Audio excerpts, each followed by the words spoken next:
naman kayo kasi sino kumuha ng pera ko dito? Ma! Natalie! Labas nyo naman! Kuya, wala nga sa akin! Aanuhin ko yun! Maraming dahilan kaya iniipon ko yun! Di niyo ako naiintindihan eh! Di niyo ako naiintindihan! Talagang hindi ka namin naiintindihan! Nagwawala ka ng ganyan! Malay namin na may iniipon kasi sa bag mong yan! Yung kwarto mo lagi nakalak naman eh! Tsaka yung sisisi mo yung kapatid mo! Nak naman! Di ko ka pinalaking ganon! Ano dahilan? Baka siguro mama mag-aasawa na yan si kuya kasi palagi ko naman kasi naririnig niya kausap yung girlfriend niya tapos iyak ng iyak.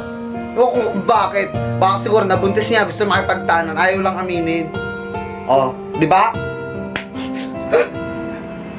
Hindi kasi ako naiintindihan eh. Kung ano pa